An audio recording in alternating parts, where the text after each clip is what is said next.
La guerra de Vietnam, consecuencias del combate y de los placeres en medio de la guerra.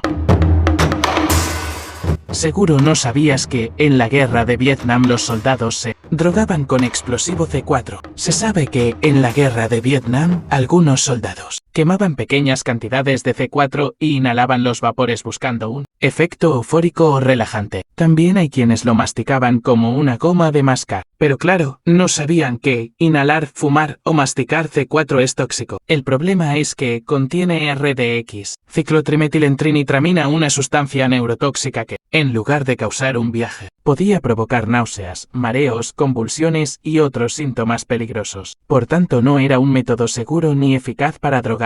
Pero algunos soldados lo hacían por experimentación o aburrimiento. El entretenimiento en la guerra de Vietnam no solo incluía actividades inocentes como la música o los deportes, también había un lado oscuro, marcado por el abuso de drogas, la violencia, la prostitución y la brutalización de la guerra. Tanto los soldados estadounidenses como los vietnamitas, incluyendo a los soldados del Vietcong y del ejército de Vietnam del Norte y del Sur, se vieron afectados por una serie de factores sociales y psicológicos que llevaron al abuso de sustancias, que reflejaban la necesidad de los combatientes y la población civil de lidiar con las duras realidades de la guerra. Es por eso que hablaremos de las 4 formas de entretenimiento más turbias y oscuras de la guerra, que seguro no conocías o te negabas a aceptar que ocurrían, y era más común de lo que imaginabas. Número 1. Drogas, un escape peligroso. En 1955 a 1975, durante la guerra de Vietnam, el consumo de drogas se volvió un problema grave entre los soldados, tanto estadounidenses como soldados vietnamitas y la población civil en general. El estrés de la guerra había afectado a todos los involucrados en el conflicto. Entre las drogas más comunes que se podían encontrar dentro y fuera de los campamentos militares eran el alcohol, la marihuana, anfetamina, el opio y la catalogada más letal, la heroína. La marihuana se conseguía fácilmente, se fumaba en los campamentos e incluso en combate. Aunque el consumo de marihuana estaba prohibido en las bases, su uso era bastante común, y la vigilancia en torno a su consumo no era siempre estricta. Por tanto, los soldados optaban por el consumo discreto, sabiendo que las autoridades militares estaban más preocupadas por drogas más peligrosas, como la heroína. La marihuana era tan común que, en ciertos pelotones, más del 70% de los soldados la consumían regularmente. Por otra parte, la heroína se vendía en forma de polvo blanco o marrón, y se inhalaba o inyectaba. Para 1971, el 15% de los soldados estadounidenses eran adictos a la heroína. La adicción a la heroína entre los soldados fue una de las principales preocupaciones del gobierno estadounidense, especialmente cuando muchos de los soldados regresaron a casa con problemas de drogadicción. Este fenómeno generó una crisis de drogadicción en los Estados Unidos después de la guerra. Píldoras y opio, las anfetaminas eran distribuidas oficialmente para mantener despiertos a los soldados, sobre todo en los turnos de guardia o cuando los combates eran extensos. Pero también se abusaba de ellas a la hora de los descansos. El opio se compraba fácilmente en mercados locales y en las cantidades que deseases. El abuso de drogas creó problemas de disciplina, adicción y violencia, tanto en el campo de batalla como después del regreso a casa.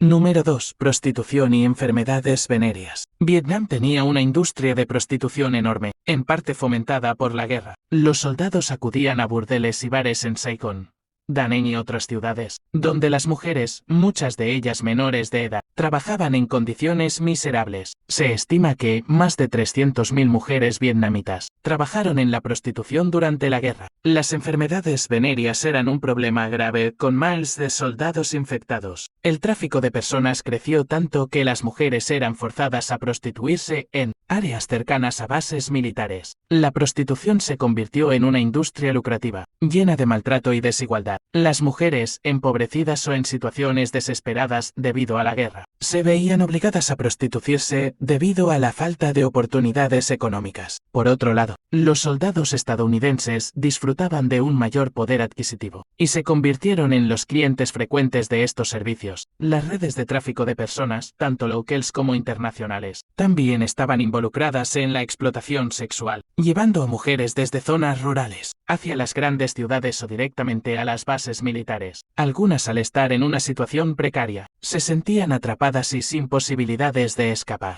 Número 3. Los viajes RDR, Rest and Recuperation o descanso y recuperación. Eran vacaciones de lujo, todo pagado. De 3 a 7 días para aquellos soldados desplegado por un año. Viajes diseñados para aliviar la presión de la guerra, pero que también expusieron a los soldados a nuevas amenazas. En ciudades como Bangkok o Sydney eran una oportunidad para escapar de la guerra, pero también eran una vía para más drogas, alcohol y prostitución. Muchos soldados volvían de estos descansos más traumados o enganchados a sustancias. Estos permisos, pensados como un respiro, a veces se convirtieron en un arma de doble filo. Debido al abuso de sustancias y la prostitución, era común tener acceso a alcohol y drogas de manera fácil, especialmente en destinos como Bangkok y Saigón, donde solía ser el destino favorito por muchos. También la heroína y el opio se convirtieron en problemas serios, con un porcentaje significativo de soldados que desarrollaron adicciones hasta después de la guerra. La prostitución y enfermedades venéreas era un grave problema en las tropas. En las ciudades asiáticas, la prostitución era muy común, aunque el ejército intentaba regular el contacto con la población local. Era común las enfermedades de transmisión sexual, la gonorrea, clamidia, herpes, sífilis, tricomaniasis, entre otras, que se contagiaron cientos de soldados. Por otra parte, estos viajes generaban graves choques psicológicos, debido al contraste entre la normalidad del R&R y el regreso al campo de batalla. Podía ser abrumador. Algunos soldados experimentaron un empeoramiento de su salud mental, con depresión y conductas de riesgo al regresar al frente. El regreso al combate, después de unos días de paz, podía ser traumático. Algunos soldados se volvían más propensos a conductas autodestructivas. Número 4. Violencia y brutalización. El entretenimiento también reflejaba la brutalidad de la guerra. Algunos soldados jugaban con lo que quedaba de sus enemigos, que ya estaban en otro mundo, tomándose fotos con ellos o mutilándolos como trofeos. Las peleas entre soldados eran comunes, muchas veces por problemas de drogas, racismo o tensión entre tropas de diferentes orígenes. También hubo incidentes de fragging, lo que significa que soldados arrojaban granadas a sus propios oficiales, porque eran considerados incompetentes o abusivos. Se reportaron más de 600 casos de fragging entre 1969 y 1972. El estrés del combate, combinado con el abuso de drogas y la falta de apoyo psicológico, llevó a muchos soldados a la desesperación y se volvían insensibles a la violencia, desarrollando una mentalidad de matar o morir, lo que los hacía aún más propensos a la brutalidad. En conclusión, el lado oscuro del entretenimiento en Vietnam refleja la realidad de una guerra desgastante y confusa. Mientras algunos soldados intentaban sobrellevar el conflicto de manera sana, muchos otros recurrieron a drogas, prostitución y violencia como formas de escape, dejando profundas cicatrices, tanto en ellos como en las personas que se vieron involucradas en la guerra.